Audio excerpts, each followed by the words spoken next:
Boa noite, minhas queridas, meus queridos.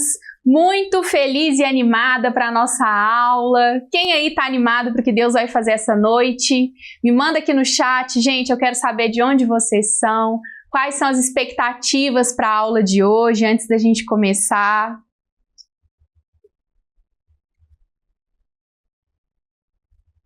Adriele, Daiane, Isabela, Larissa, Laís, boa noite, Thalita, Lucilene, São Paulo, Recife, olha que legal, gente. Que bom ter vocês aqui, estou muito feliz. Rio das Ostras, Bauru, interior de São Paulo, gente de todo lugar, hein? Que alegria! Gente, antes de começar, eu quero que você feche os seus olhos. Nós vamos começar a nossa noite pedindo ao Espírito Santo que nos conduza, mas eu vou pedir a participação especial aqui do meu maridão, que está aqui me acompanhando, e ele vai conduzir essa oração aqui para a gente. Antes de começarmos, porque o que vai acontecer aqui hoje eu tenho certeza que vai ser muito forte, muito especial, e Deus vai falar com a gente essa noite. Vocês acreditam nisso? Então vamos lá. Amém. Boa noite, pessoal. Vamos fechar os nossos olhos. Pai, nós te louvamos e te agradecemos por esse dia. Agradecemos pela graça e pela presença do Senhor aqui nesse lugar, Pai. Que vidas possam ser transformadas, elas possam, da mesma forma que entraram, mas elas possam sair daqui, Pai, cheias do Teu Espírito Santo. Pai, que o Senhor possa derramar o Teu bálsamo, tirar todo o fardo, Pai, que possa estar pesado na vida de cada um. Que o Senhor possa trazer, ó Pai, a partir de agora, alegria, ânimo. Pai, que essas vidas possam ser, ó Pai, tão transformadas, mas tão cheias do Espírito Santo, que elas possam sentir, ó Pai, o Senhor confortando, abençoando e trazendo esperança, Pai, para essas vidas, no nome de Jesus. Eu abençoo cada um de vocês e abençoe também a minha esposa, para que os lábios, a mente, a palavra dela possa ser as palavras do Senhor, Pai, para a vida de cada um, no nome de Jesus. Amém. Amém. Obrigada, amor. Amém. Gente, eu tenho 2 avisos muito importantes para vocês, antes da gente começar. Primeiro de tudo, eu quero lembrar que nós teremos um sorteio muito especial no final dessa aula. Eu vou sortear um encontro Liberta 1 por 1. Vai ser uma sessão individual comigo, onde a gente vai juntas traçar um plano de cura e recomeço personalizado. Mas só vai participar do sorteio quem preencher o formulário que estava lá no grupo e ficar comigo até o final dessa aula. Combinado? A segunda coisa que eu quero falar para você é: deixa um papel e uma caneta aí no jeito, porque hoje você vai ouvir coisas aqui que eu tenho certeza você vai querer anotar para a vida. Então vamos lá? Hoje não é sobre te convencer a voltar para quem te quebrou. Hoje é sobre mostrar para você que Deus não te abandonou no dia em que você foi deixada. A religião te disse que você deveria lutar até sangrar, mas a Bíblia não disse isso.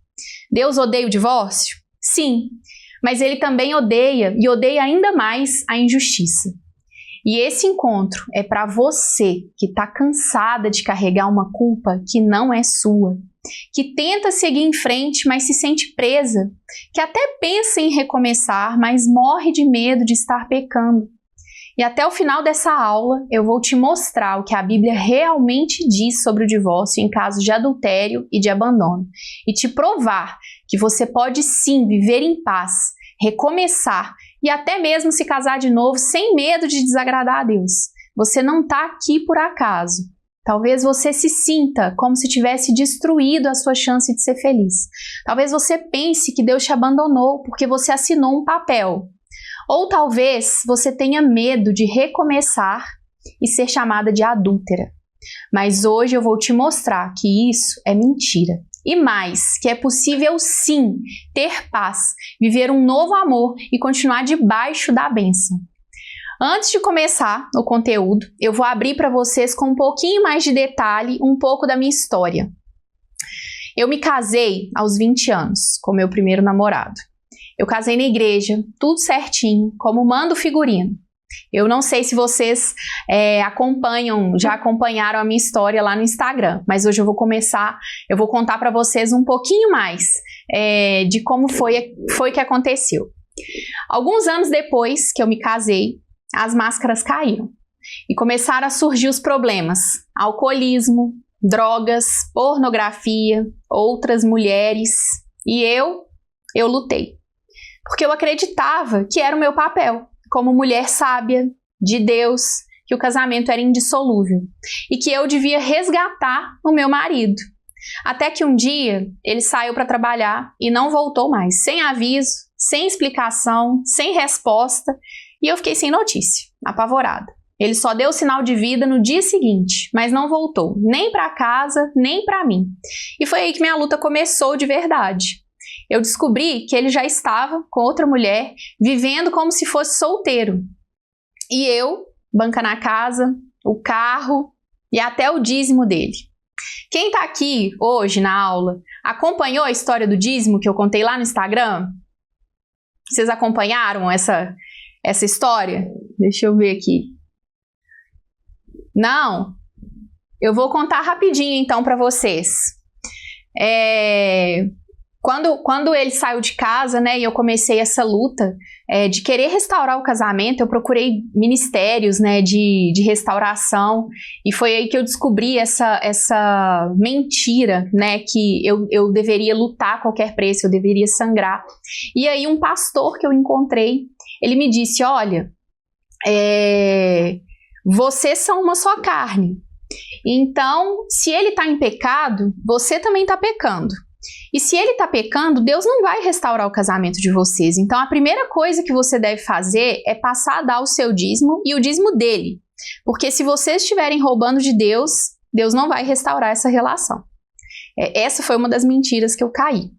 Então, voltando, eu estava bancando a casa, o carro, o dízimo, mas sabe por que eu lutei dessa forma? Não era porque eu amava aquele homem. Não era porque eu gostava de ser traída e humilhada.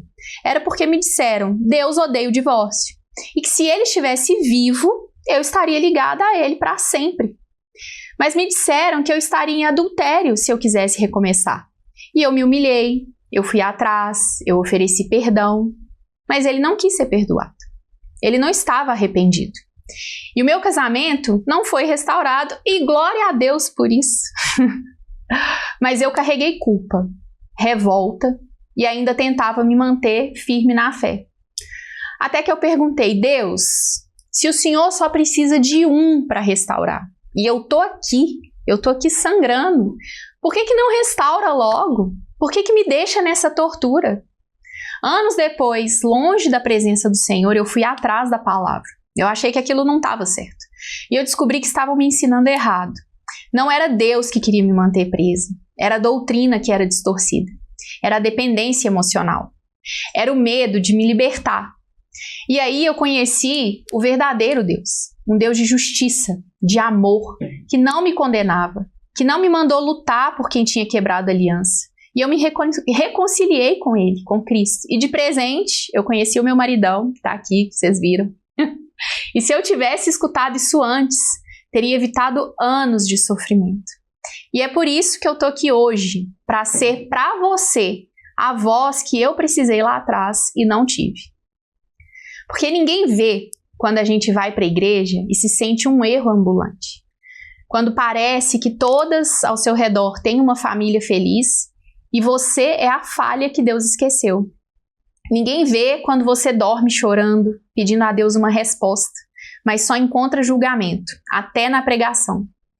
Ninguém vê quando você se culpa por ter sido traída, como se você fosse o erro, como se o erro fosse seu, a sua incapacidade. Ou quando você perdoa e perdoa e perdoa, até ser ferida de novo e ainda sente que é a errada.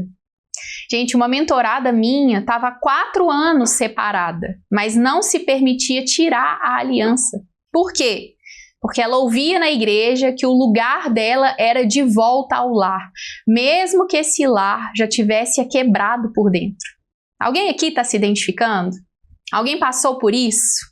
Me conta aqui no chat, gente, se está fazendo sentido para vocês. A maioria das igrejas não olha para a divorciada, parece que temos alguma doença. Exatamente isso. E quando as pessoas acham que vamos querer o marido das outras? Gente, isso acontece mesmo. Eu aguentei por muitos anos pelo mesmo motivo, medo de pecar e precisar viver sozinha o resto da vida, falou a Daiane, caso eu não conseguisse continuar. Heresia, é isso mesmo, heresia. Gente, mas é isso, parece que a minha oração não chega a Deus. Tem de tudo, né? Menos grupo de divorciada, é isso. Eu também senti muito essa falta, sabe, gente, na igreja, porque a gente encontra na igreja, enquanto você tá ali jovem, solteira, você encontra na igreja grupo de solteiras. Aí você se casa, você tem o grupo dos jovens casados, você tem o Casados para Sempre, você tem os jovens adultos, mas você não encontra um acolhimento específico para quem passa pelo divórcio. Isso é uma realidade, é uma triste realidade, né? Porque essas pessoas precisam de acolhimento. Só quem passou sabe que dor é essa, né? E agora que você já sabe da minha história, eu quero te mostrar 3 mentiras que mantêm milhares de mulheres e homens também, tô vendo que tem homens aqui presentes, né? Cristãos presos emocionalmente e espiritualmente. E talvez seja uma dessas mentiras que está te paralisando hoje. Mentira número 1. Deus odeia o divórcio, então você tem que aguentar até o fim.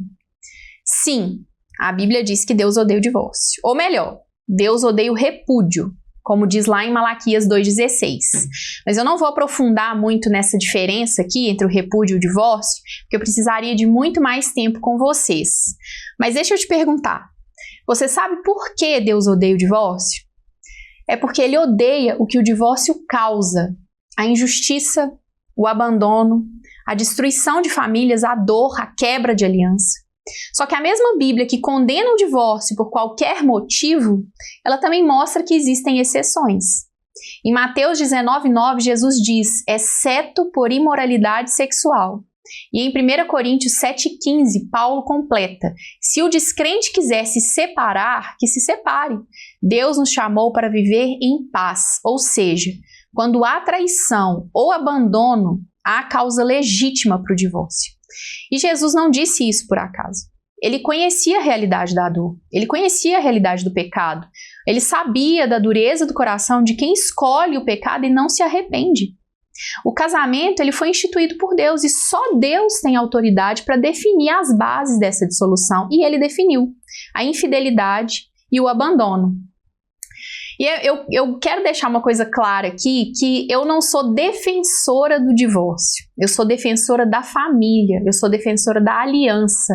Só que a família, ela é construída com fidelidade, com amor, com servir um ao outro, né? O marido que ama a esposa como Cristo ama a igreja, e a esposa que se submete a esse marido que a ama, né? Então, a partir do momento que existe uma quebra de aliança, em casos graves como a infidelidade e o abandono irreparável, o abandono irremediável, a Bíblia, ela te permite o divórcio.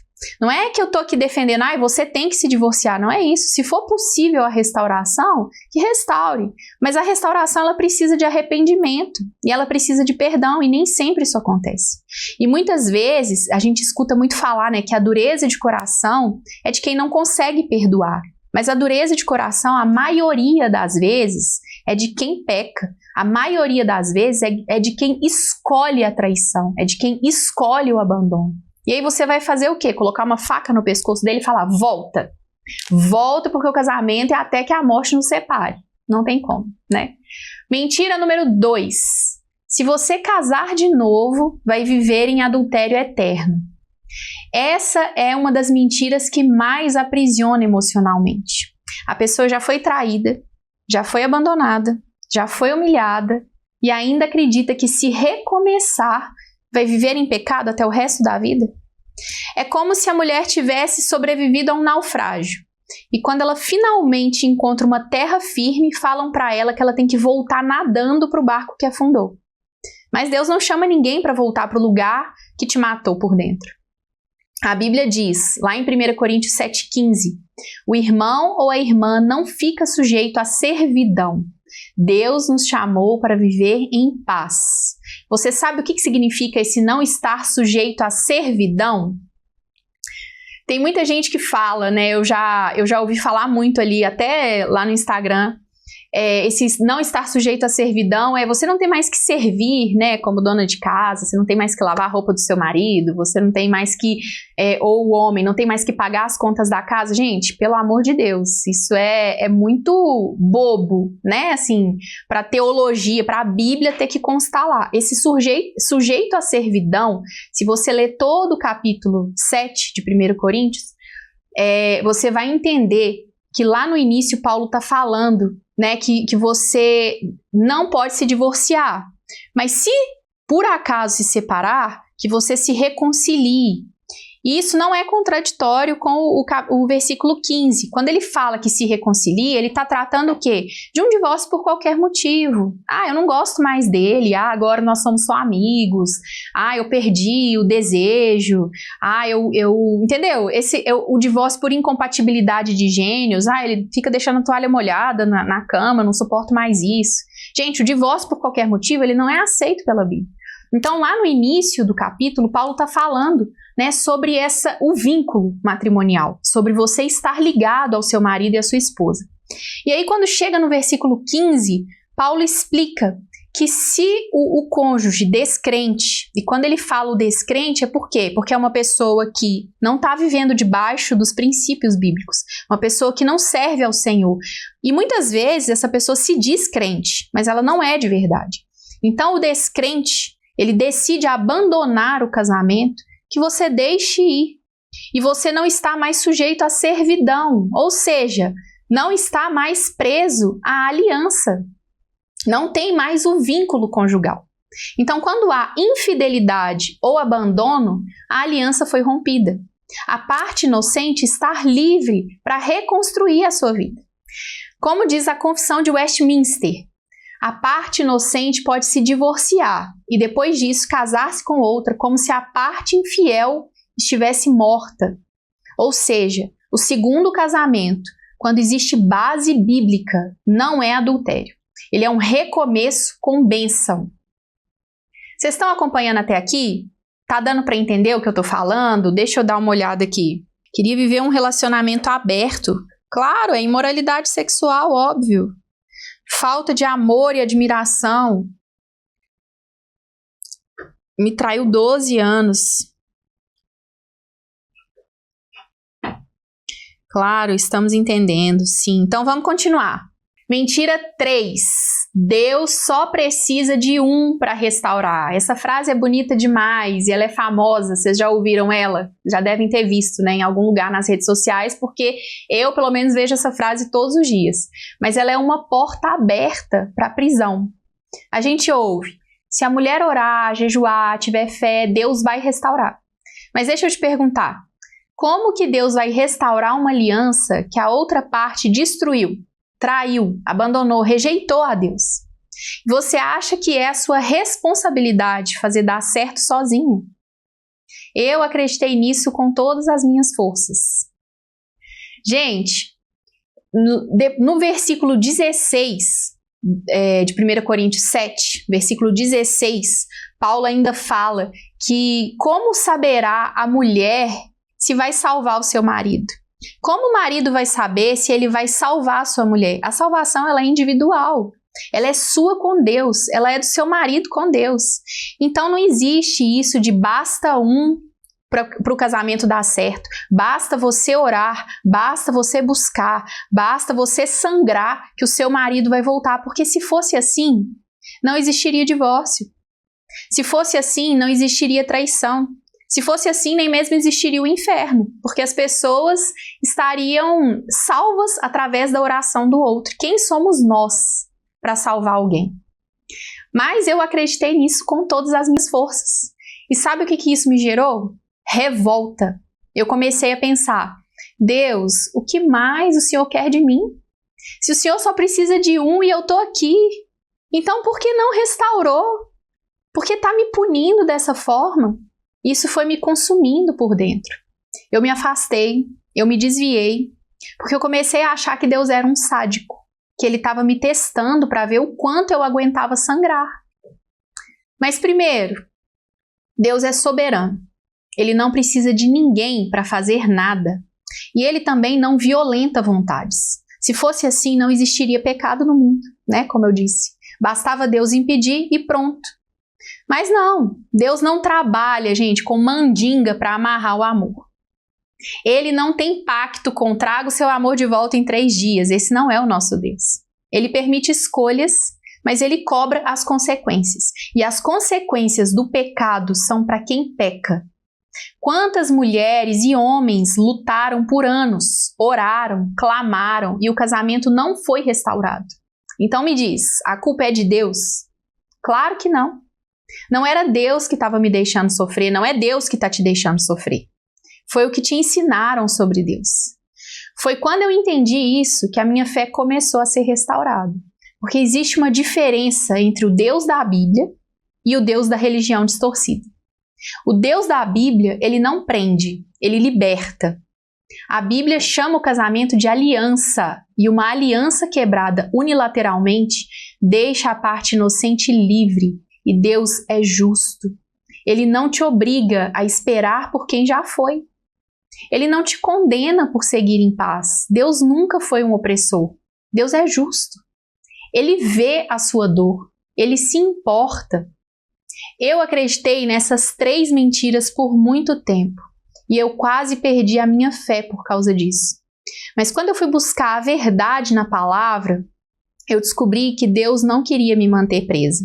Ele queria me ver livre e em paz. Vocês já passaram por isso ou estão passando por isso? Alguém aqui já ouviu alguma dessas frases, alguma dessas mentiras que eu contei? Manda aqui no chat pra mim, escreve eu aqui pra mim. Me conta qual dessas foi a que mais te aprisionou.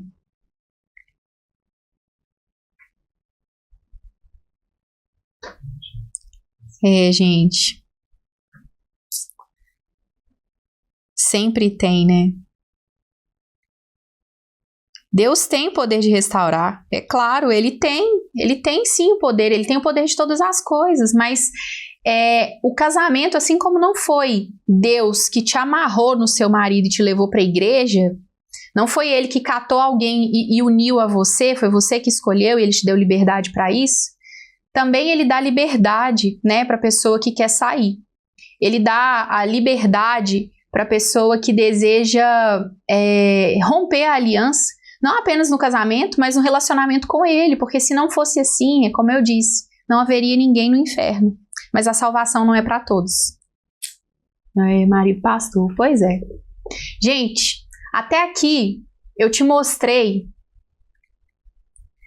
a palavra, o que a palavra diz. Mas agora eu quero falar do que acontece dentro da alma. Vou tomar uma aguinha aqui. O problema não termina quando ele vai embora. Muitas vezes ele só começa aí. E eu chamo isso de o ciclo da prisão emocional. E o primeiro estágio desse ciclo é a culpa. Se eu fosse você, anotava. Mesmo tendo sido traída, abandonada, ferida, a sua mente começa a repetir. Será que eu não fiz o suficiente? Será que eu desagradei a Deus sem perceber? Será que eu não fui uma boa mulher? Será que foi aquele grito que eu dei aquele dia? A falta de paciência? Será que eu não fui suficientemente desejável? Eu fiquei feia, eu engordei. Será que foi por isso? A culpa te convence de que a dor é merecida e que a separação foi falha sua. Que Deus deve estar decepcionado com você. A cura da culpa começa quando você entende que o erro do outro não anula a sua dignidade. Eu vou repetir. Anota essa frase num post-it e prega no seu espelho para você olhar para ela todos os dias.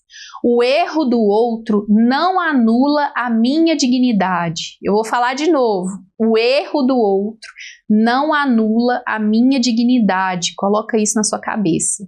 Você pode assumir a sua parte, sem carregar o que não é seu.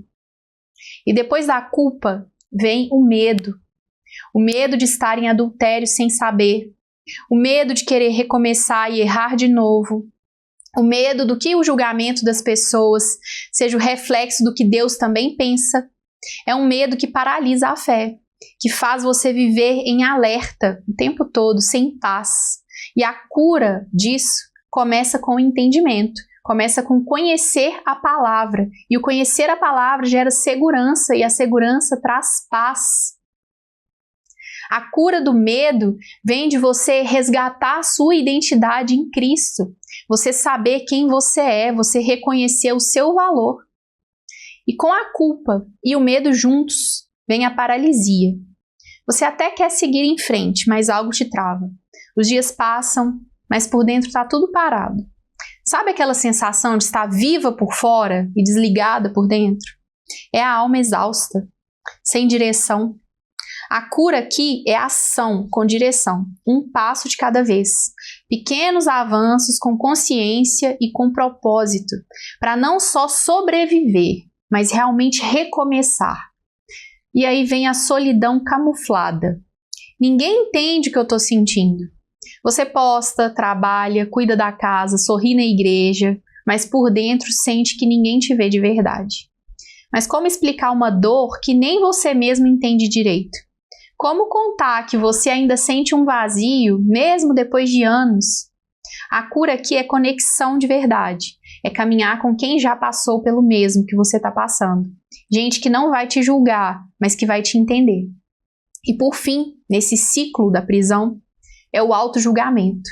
Talvez eu só não mereça ser feliz mesmo. Quando a mulher ou o homem chega nessa fase, é porque já passou por tudo. E ainda assim não se sente digno de recomeçar. É quando você começa a aceitar menos do que você merece. Você se sabota, você se esconde, você acredita que fracassou espiritualmente, emocionalmente, como mulher. Mas deixa eu te lembrar, você não é o seu passado. Você não é o erro do outro. E você não é a voz da religião distorcida. A cura é voltar a se ver como Deus te vê, amada, liberta, restaurada e pronta. Repete comigo. Eu não sou o meu passado. Eu não sou o erro do outro. Deus me vê como filha, filho amado, liberta, restaurada e pronta. Amém? Culpa, medo, paralisia, solidão e autojulgamento. É um ciclo. E talvez, mesmo sem perceber, você esteja girando dentro dele há meses ou anos. Mas sabe qual é a boa notícia?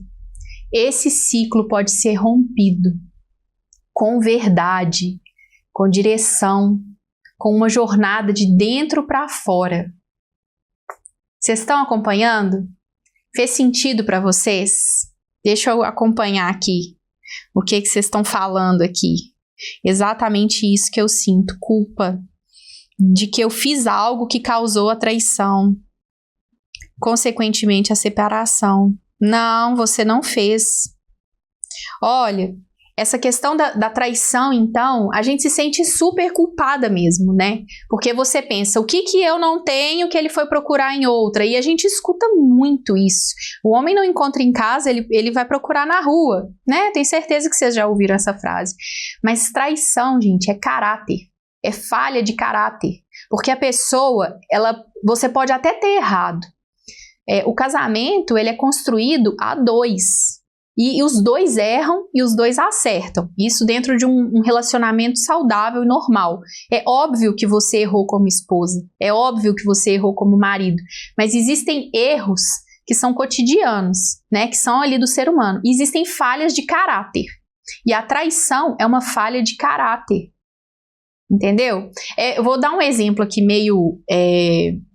talvez um pouco pesado, assim...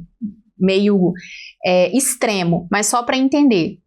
Às vezes a pessoa é criada, uma criança criada num contexto de vida muito agressivo, muito ruim, tem que trabalhar antes do tempo, aí vive num contexto ali com acesso fácil ao tráfico de drogas, ao crime, à criminalidade, a falar, mas ele não teve opção. Ele teve opção. Ele não precisava ir para o crime. E a mesma coisa a traição. A esposa falhou, o marido falhou, ele não precisava procurar fora. Ele poderia ter sido digno e ter lutado pela restauração do casamento enquanto existe casamento, e não procurado a quebra da aliança. Então a traição nunca é culpa do traído, a traição é culpa de quem trai, entendeu? Então tira isso da sua cabeça. Me sinto muito culpada, sem vontade de fazer nada. 6 anos de relacionamento, casei com 22 anos com meu primeiro namorado. Hoje me sinto amado.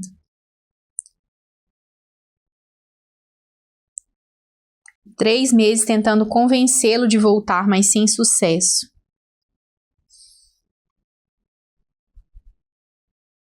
Não fui traída, eu fui abandonada. Isso gerou muita revolta. Eu tentei de tudo e nada mudou. Sim, a dor da rejeição ela é muito forte, né?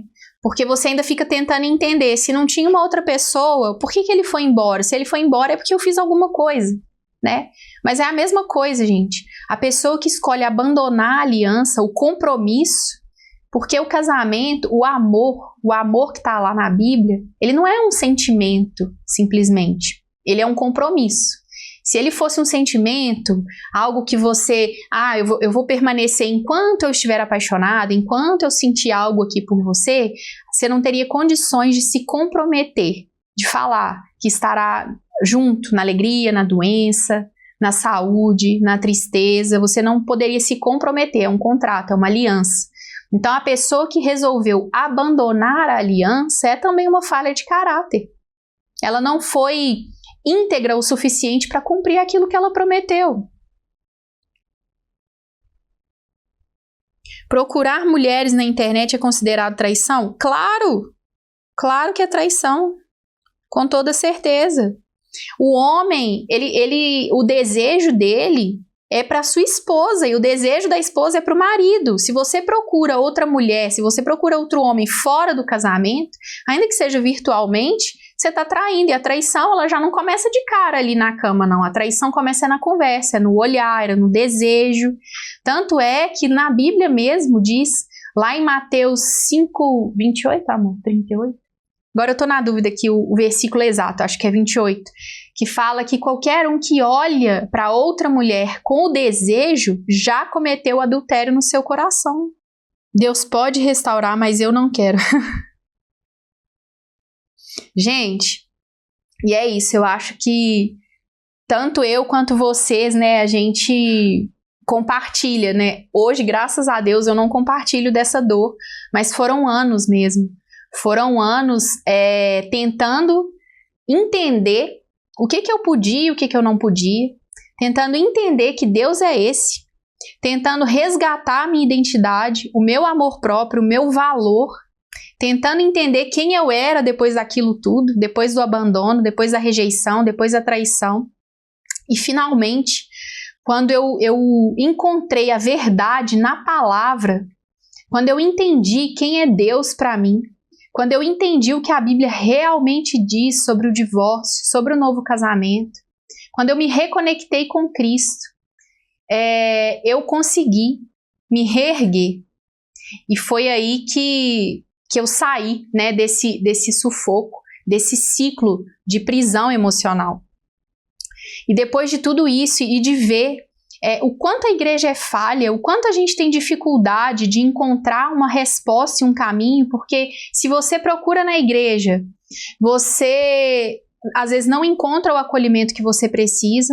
Se você procura uma terapia, nem sempre também você vai encontrar a resposta que você quer. Eu passei por isso, eu não sei vocês, mas eu tinha às vezes um pouco de temor de procurar na terapia e a pessoa ali não está entendendo muito bem o que eu estou falando e os meus questionamentos internos, porque são questionamentos religiosos e eu queria alguém que entendesse a minha dificuldade e a minha dor de não querer desagradar a Deus.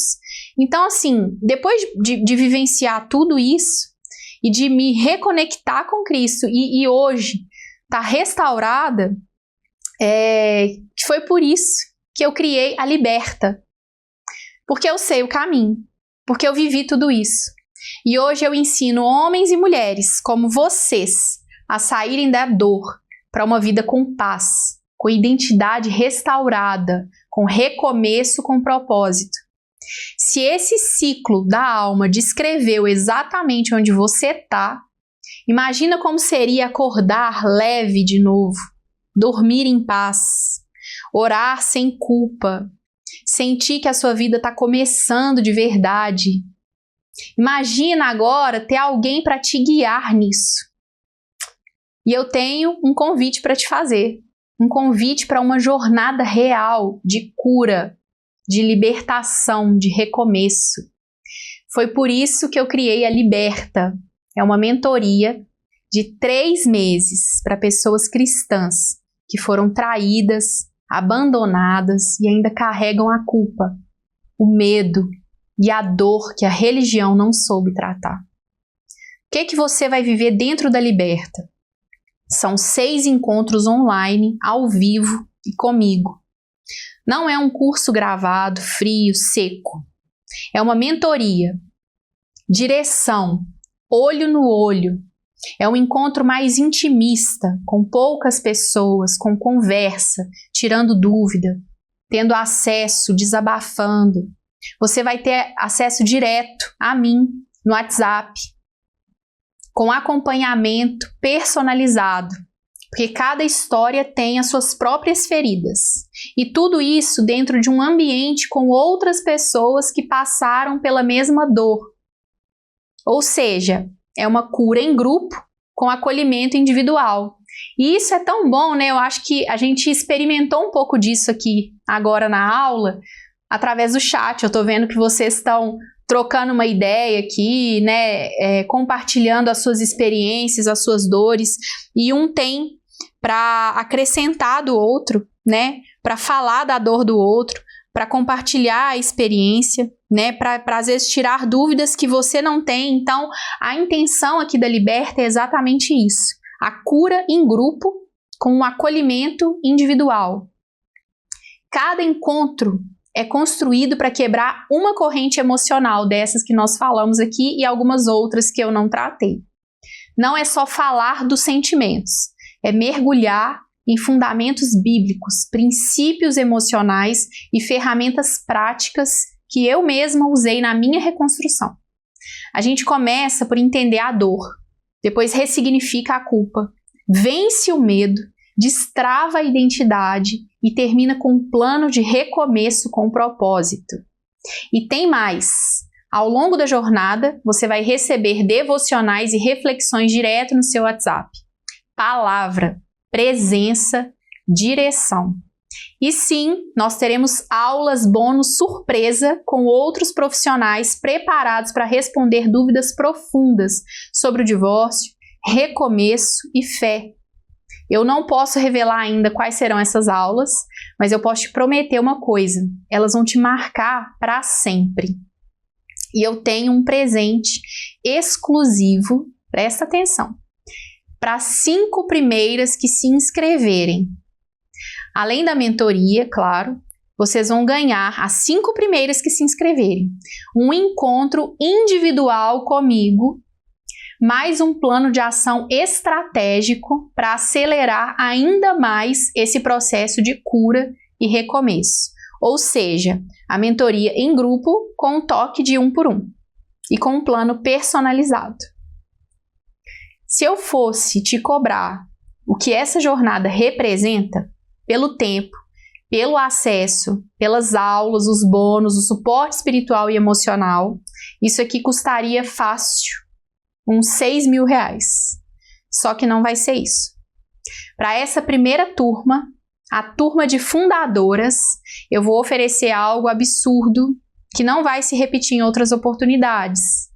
O valor da Liberta para você que se inscrever na turma das fundadoras terá um desconto de 50%. Ou seja, custará apenas R$3.000, que pode ser parcelado em até 12 vezes, com acesso completo, com suporte real e ainda tem mais.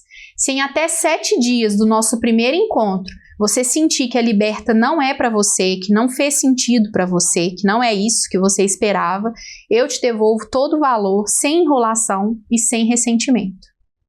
Tem gente que vai sair dessa aula, vai fechar o celular, e vai continuar no mesmo ciclo por 1 ano, por 2, por 5, ou nunca vai sair dele.